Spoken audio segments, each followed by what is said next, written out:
a paper that I wrote as part of a project that I was cooperating on with Dr. Emma Jelinkova from University of Opole in the Czech Republic. So we co-edited a collection of articles about Smith.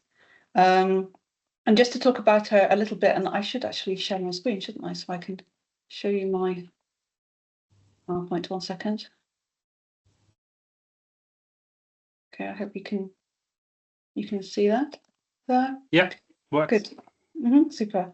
So she topped, in fact, a poll in 2018, which was organised by the Times Literary Supplement of about 200 critics, academics and authors who set out to find the best in British-Irish novelists writing at the present time. So I think she is seen very much as sort of something of a titan of contemporary British literature, really. She's also sort of seen as a bit of a writer's writer, and she has been described as a 21st century modernist, which is quite an interesting label, although, as we'll see, I think that Smith sort of resists labels.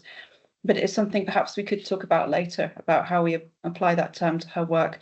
So there is a kind of fascination with the way in which narrative informs culture and the concept of hierarchies of narrative that sort of runs through her work. She was born in Inverness in 1962. And she studied at the University of Aberdeen. And then at Cambridge, she was doing a doctorate at Cambridge, but she didn't complete that. That's where she started, in fact, writing some drama. And then she started lecturing at the University of Strathclyde. And this was a period of her life that led to her developing chronic fatigue syndrome. And that indirectly was one of the reasons why she then began to write prose.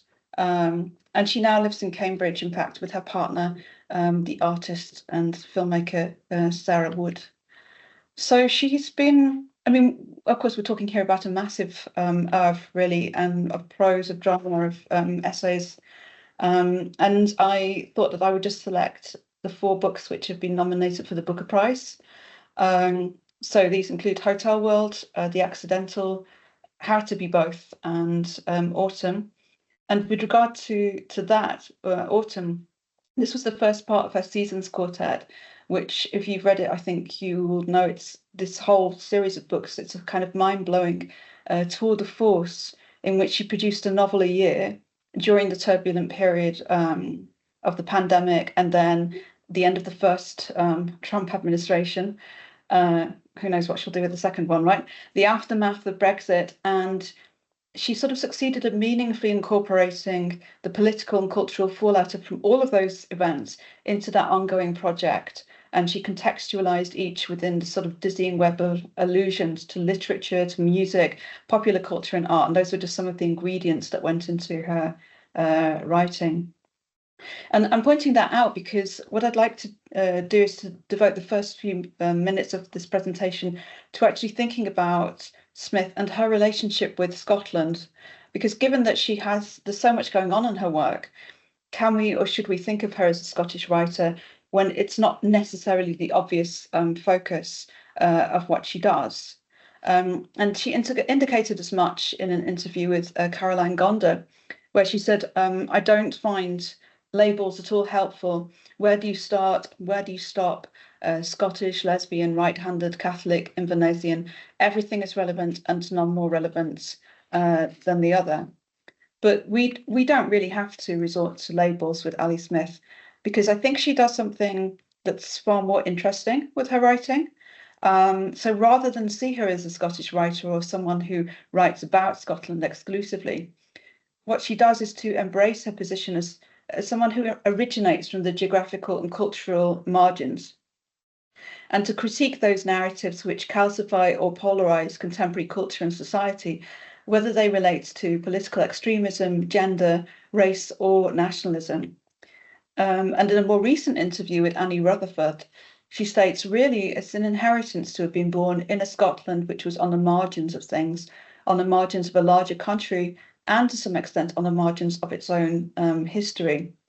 So she finds something to celebrate in the notion of marginality and in her way of seeing the world as to sort of remove.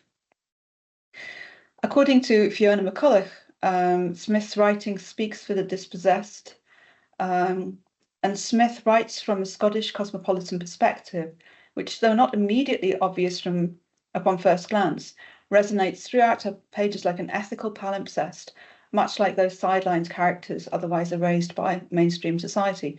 And I would say that the idea of going back to modernism, and Smith as a 21st century modernist, when we think about writers like Joyce, he was sort of described by the critic Declan Kybird as exporting Ireland to the world and taking a very cosmopolitan approach to Ireland and its culture. And that, again, I think is another sort of resonance that we can see in Smith's work. On a personal note, I would say that one of the qualities which draws me back to Smith's writing time and again is the compassion with which she treats her outsider figures, whether it's the grieving schoolgirl George in How to Be Both, or the ancient Jewish exile Daniel Gluck in the Seasons Quartet. It's her ability to perceive the world through their eyes at an oblique angle, and therefore to question the absurdities and cruelties of the dominant narratives of culture, capitalism, and politics. And to quote McCulloch again, this is what Smith derives exclusively from her Scottish heritage. So McCulloch writes that the uncanny comes from Scotland, from that old country that has so often been represented as beyond the borders, liminal, an English foreign body. And like Smith's characters, foreign uncanny Scotland too is peripherally housed. So Smith's narratives then are uncanny in the sense that they have the ability to unsettle the assumed supremacy of national or even international frames of reference. And as one of her characters states in Girl Meets Boy, and I'm going to come back to this quote later on in the presentation, I come from a character that's the opposite of a, what was it, dominant narrative. I'm all Highland adrenaline, I'm all chugged to laughter, and I'm all chugged to anger. So Smith sets out to critique, undermine, and question the apparent stability of what we choose to believe is permanent and fundamental to our way of life. And to return to that notion of the uncanny, Stephen Levin has argued that Smith creates a sense that narrative itself wields the capacity to function as a spectral presence, to loosen convention and to produce radical adjustments in the social order. So in a sense, Smith is not writing about Scotland, nor is she a Scottish writer. She is in effect treating Scotland as a set of narratives which carry the potential to disturb the way we read and do contemporary British culture.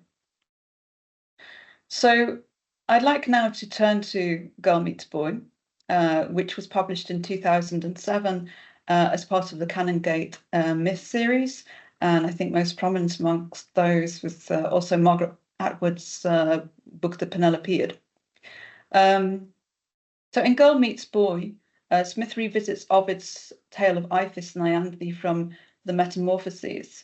And I have to admit, I haven't read all of the Metamorphoses, but I believe this is one of Ovid's more positive stories. So it's about female lovers inhabiting a world defined in part by strict codes pertaining to gender and the devaluation of women. And lacking conceptual space for sexual relationships which differ from this norm, Ovid's tale sees Iphis metamorphosed into a boy, and therefore capable of conforming to cultural expectations. But Smith's reworking focuses on the trope of transformation and superimposes that story onto the lives of two sisters in modern-day Inverness. So Imogen, who is a woman who's weighted down with social expectations, she's an older parent, a sister who's been responsible for her younger sibling Anthea, who is more of a sort of wayward figure, and Anthea falls in love with the gender-fluid character of Robin, whose identity resists these either-or categories of Ovidian myth. Smith's reworking of the myth acknowledges Ovid's adherence to received narratives of sexuality and gender. So as Robin explains when retelling the story, Ovid can't help being the Roman that he is. He can't help fixating on what it is that girls don't have under their togas, and it's him who can't imagine what girls would ever do without one. Yet Girl Meets Boy harnesses the radical potential of metamorphosis to suggest that change is possible, vital, and indeed inevitable, that narratives may always be challenged, and that we all bear responsibility for the creation and dissemination of those myths which inform culture and identity. It's a text in constant flux, a work which deflects categorization, and a story comprised Hydra-like of many competing, intersecting narratives. Girl Meets Boy is the product of shifting textual currents, which drag the reader into potentially treacherous waters. The possibility of anything which might be termed a stable identity is contested, whether that pertains to gender and sexuality or to nation and locality. And I would say as well that she published this in 2007, and some of the debates that we're having today, I think, about, for example, gender fluidity and trans identities, this is something that she very much anticipated in the book. So, for example, she states in the book we read that girl ultimately meets boy in the creation of a whole new gender, no gender at all, while binaries such as borders and margins, geographical peripheries and metropolitan centres are displaced entirely, revealing the process through which culture shifts is made and remade. And throughout this, Scotland emerges as a testing ground for the narrative forces at work in the novella, a product of its own linguistic and literary heritage, and of the global forces which have always shaped it. Those global forces can be detected in the homogenizing tendencies of consumerism, which threaten to transform signifiers of Scottish culture into mere marketing ploys. They can also be seen, however, in the narrative economy of myth, which carries tales to Scottish shores, stories which bear the subversive potential to disturb, to provoke, and to change. And identity then becomes a product of a broader referential economy, unsettled and unstable, continually rewritten in relation to a boundless and ever-changing set of narrative coordinates.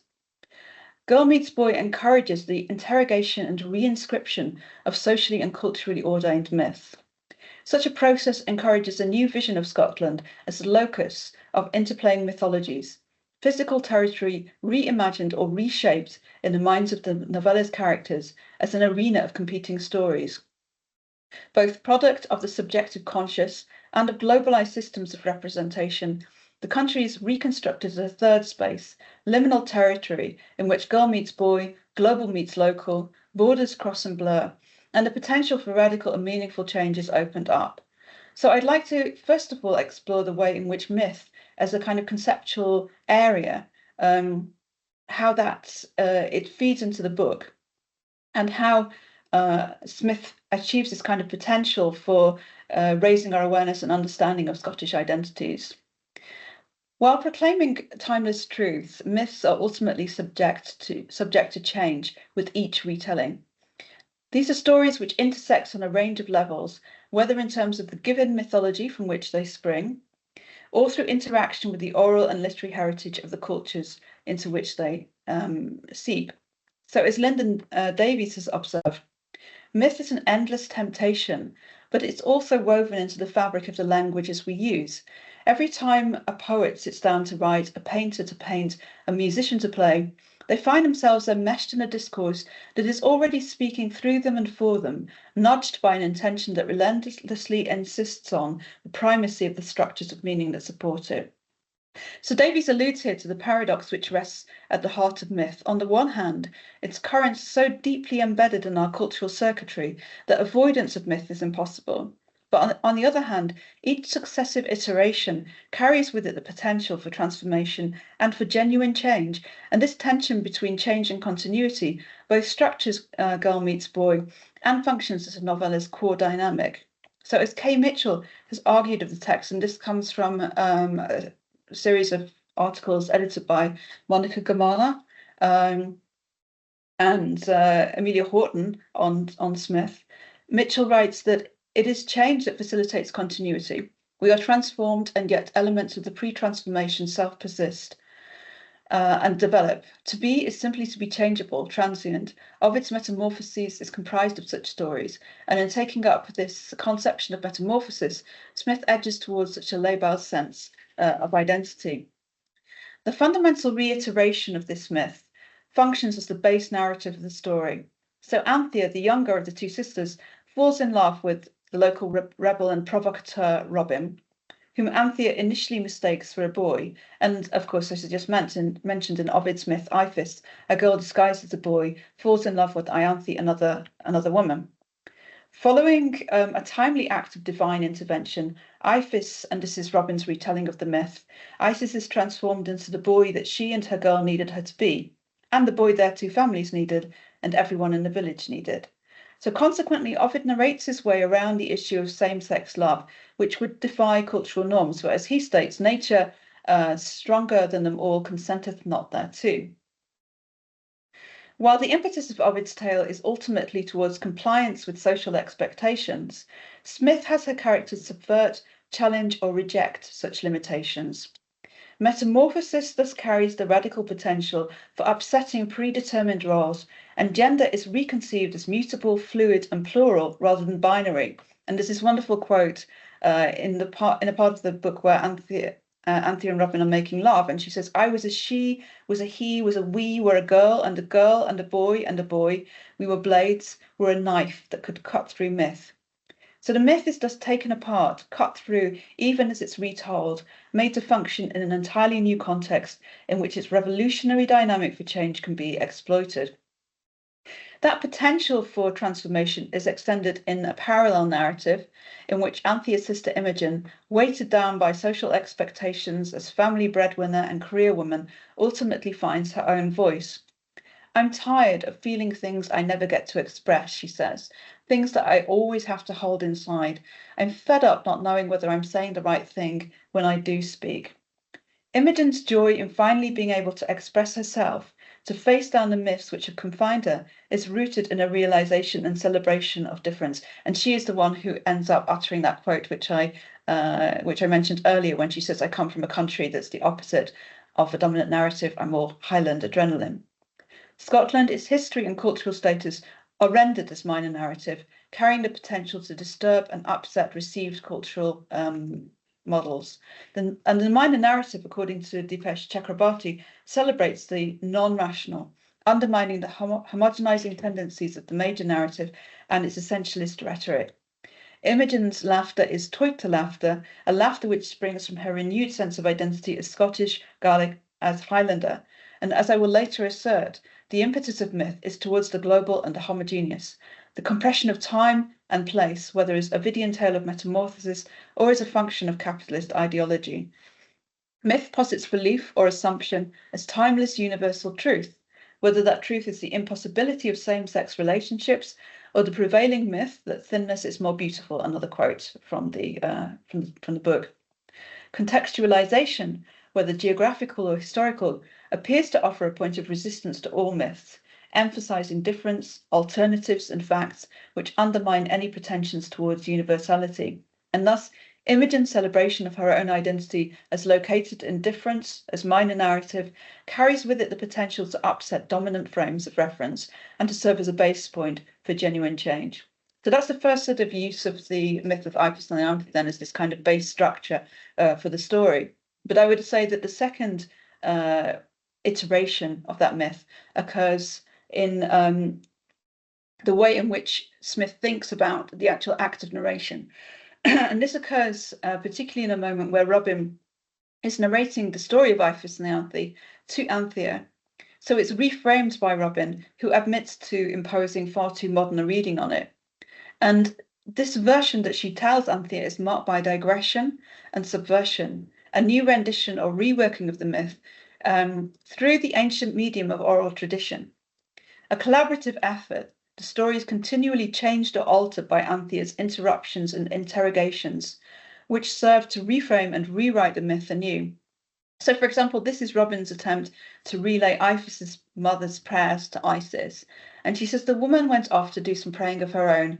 And as she knelt down in the temple and prayed to the nothing that was there, the goddess Isis appeared right in front of her, to which Anthea replies, like the Virgin Mary at Lourdes, except much, much earlier, culturally and historically, than the Virgin Mary, Robin said. And also, the woman wasn't sick, though certainly there was something pretty rotten in the state of Knossos.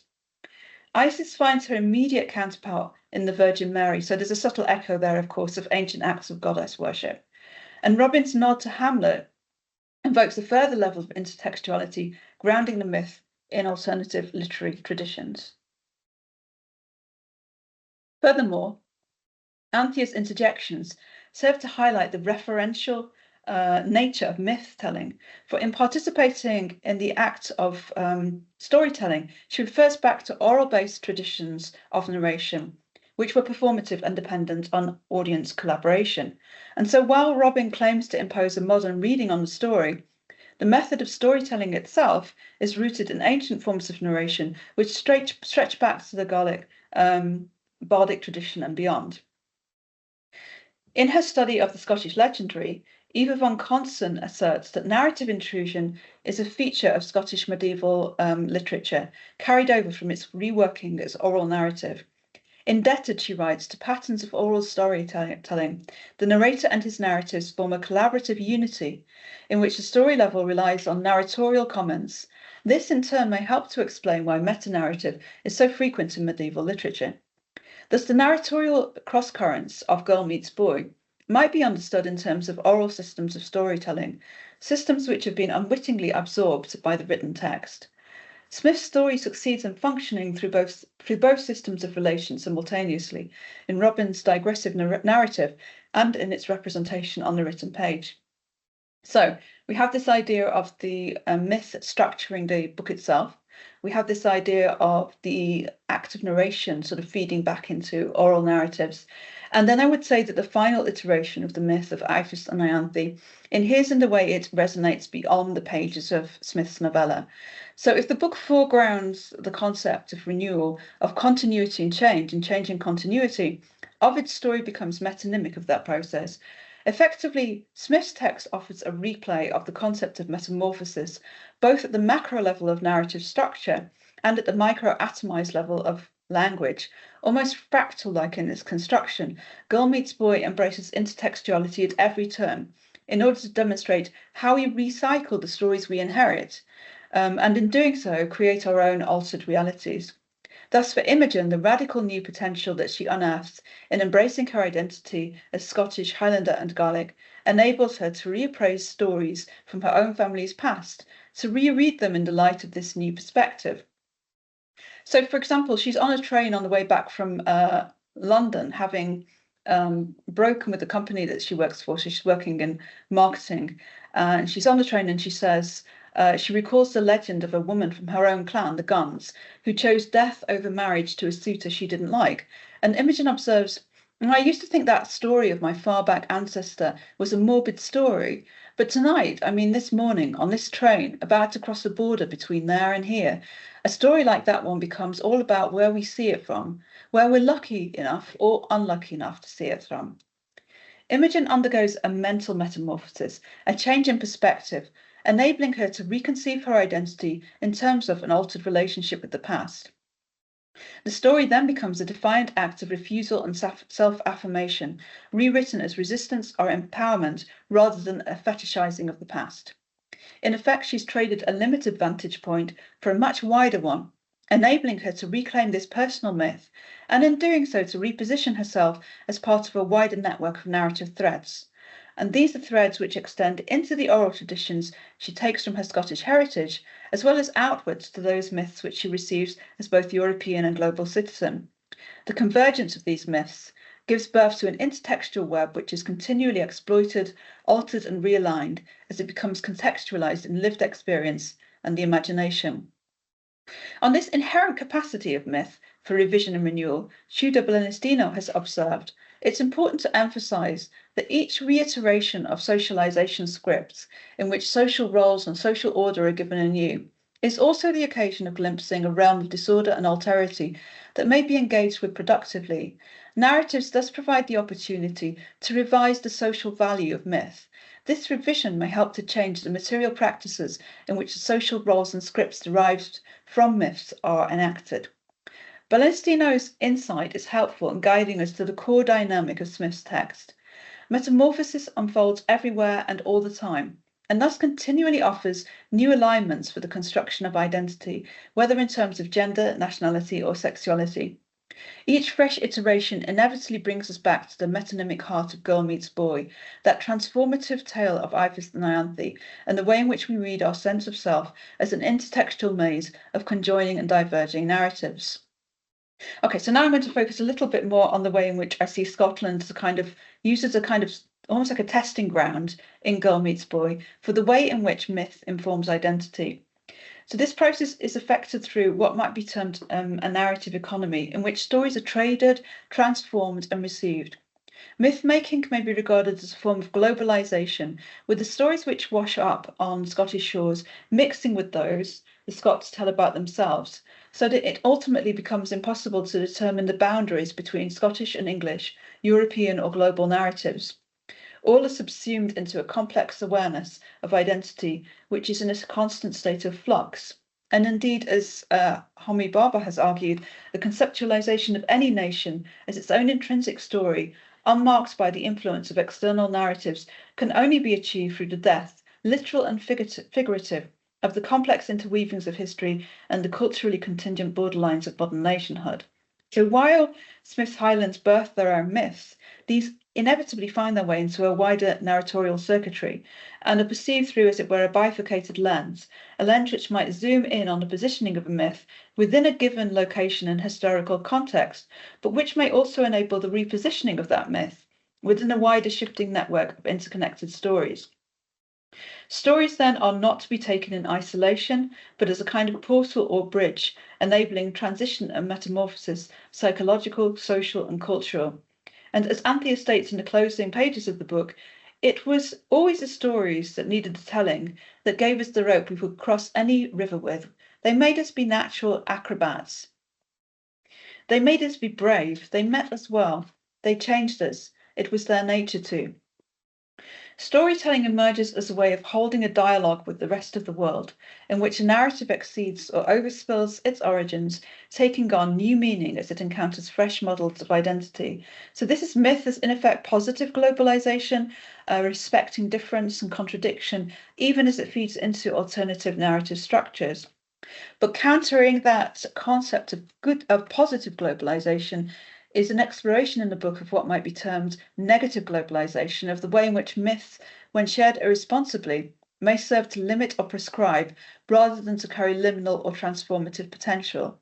And so this is a moment where Anthea, concerned about this possibility, says to Robin, I mean, the myths spring fully formed from the imagination and the needs of a society, as if they emerge from society's subconscious, or are myths conscious creations by the various money-making forces?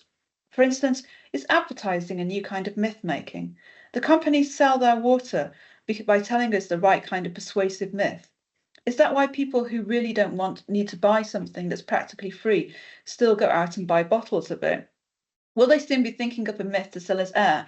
And do people, for instance, want to be thin because of a prevailing myth that thinness is more beautiful? And incidentally, that issue with the water, this is because the company that Imogen and Anthea for a short period work for, is a company that bottles water, and they try to sort of use their advertising slogans to kind of encourage people to think about water, but that it's essential to buy bottled water. So capitalism. And here's in the reconstruction of an utterance delivered at a given historical moment. The idea that water, for example, can be sold is presented as an acknowledged truth. Locating this concept within a given discursive framework, and this is the company that Imogen works for, their slogan is water is history, water is mystery, water is nature, water is life. So the message effectively becomes calcified and apparently admits no space for any interrogation of its origins, raised as it is to the level of myth, just as other myths pertaining to sexuality, gender, or nationality also form a seeming bedrock of cultural knowledge in spite of the fact that they inhere in discourse. It's easy to think you are a mistake, says Robin at one point in the story. It's easy when everything and everyone you know tells you you're the wrong shape to believe you're the wrong shape. Myths, Robin suggests, have always played a role in the encryption of cultural norms, whether as Ovid's negation of same-sex love or through the encoding of water as a commercial product. Yet capitalism adds another dimension to the narrative bond in which discursive myths feed into a capitalist economy and purchasing power becomes an intrinsic aspect of cultural identity. Sufficient repetition of the idea that water, for example, is a commodity may well lead to its re-encryption as such within a discursive economy.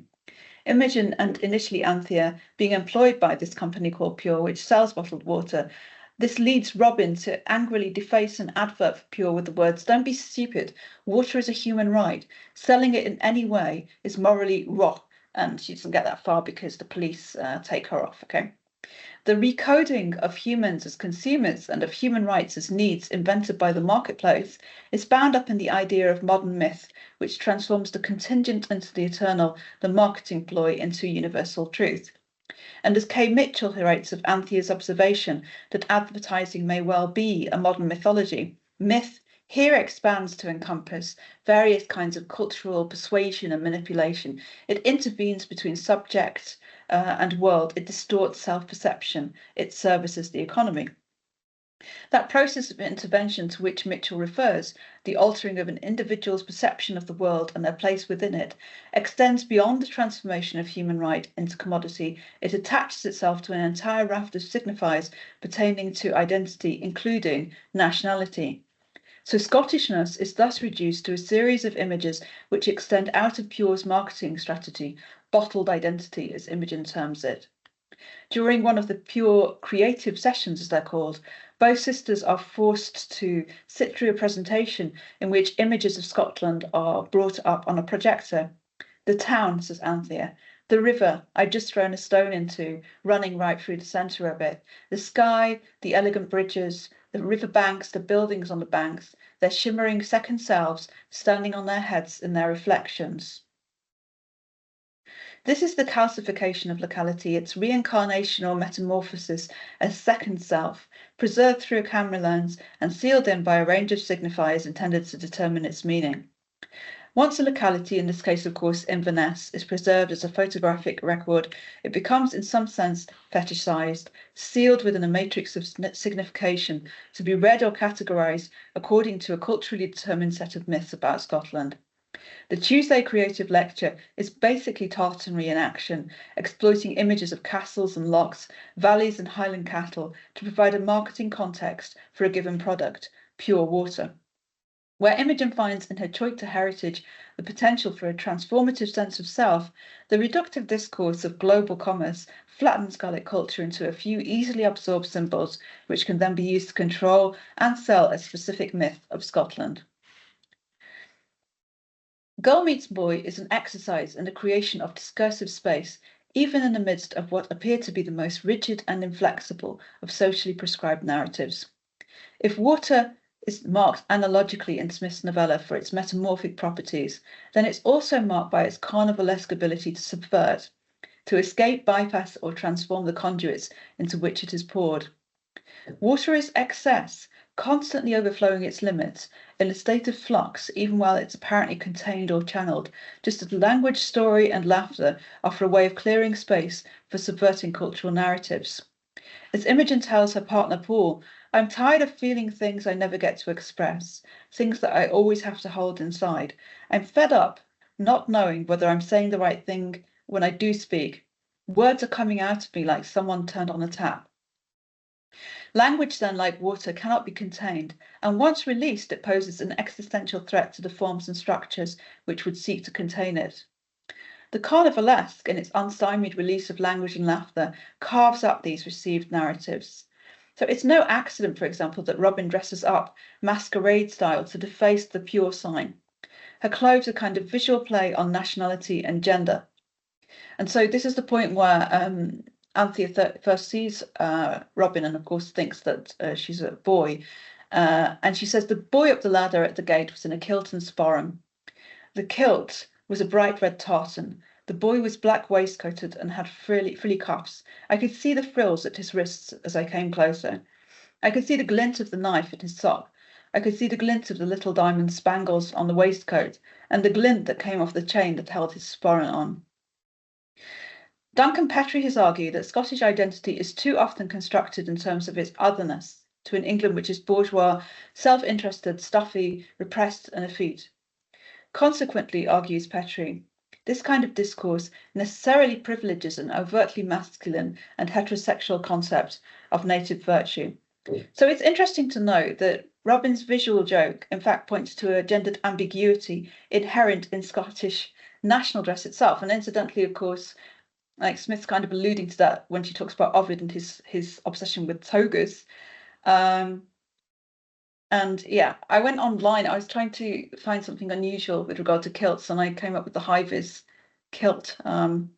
So Anthea perceives Robin as male because she is wearing a kilt, a piece of clothing marked by a high degree of multivalency, as Diane Tyre tests.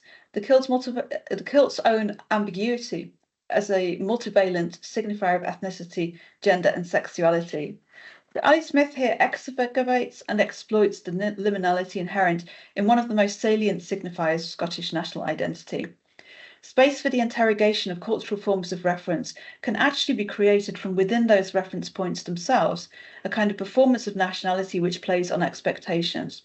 In fact, Robin's role here is of particular significance because she emerges as a truly liminal figure in terms of the way she undermines straightforward binaries of gender and nationality.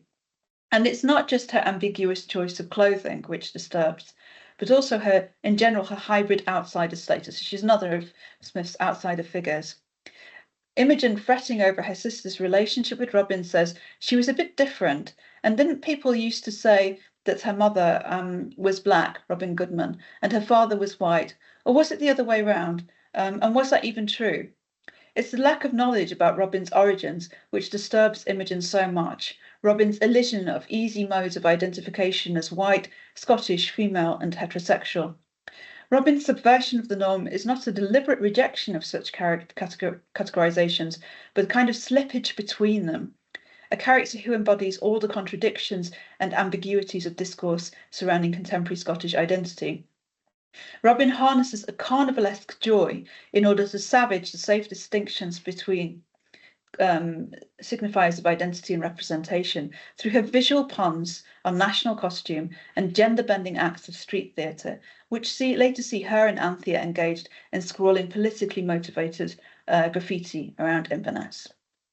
So to come to the end of my presentation then, at the end of Girl Meets Boy, as she fantasizes about her wedding to Robin, Anthea observes things can always change because things will always change, and things will always be different because things can always be different.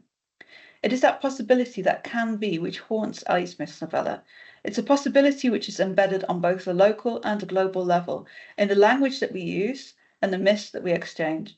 In this context, Scottish national identity emerges not as a cohesive system of signification, but rather as a network of narratives which feed into global patterns of storytelling and myth-making. Myths themselves are fluid discursive entities which both inform and are informed by the cultures from which they spring. And in this context, Smith's novella creates an intertextual or intermythic terrain in which there are no firm borders between the local and the global, and in which stories are imported and exported as part of a narrative economy. In this fluid textual arena, the subversion of culturally prescribed norms emerges not just as a possibility, but as a necessity. In perceiving this as part of a narrative economy which surpasses both time and geography, the local may be regarded as the base point for this transformation, its own minor narratives replete with the capacity to destabilize wider mythological frameworks and their concomitant fantasies of imperialism or capitalism, of gender bias or heteronormativity. The perception of that capacity for change is founded on a subversive joy, the realization that we may use myth itself against itself to break free from limiting and damaging attitudes and modes of behavior, and to harness the potential of minor narratives to establish alternative understandings of cultural identities. Okay, and that is the end of my presentation. So I will just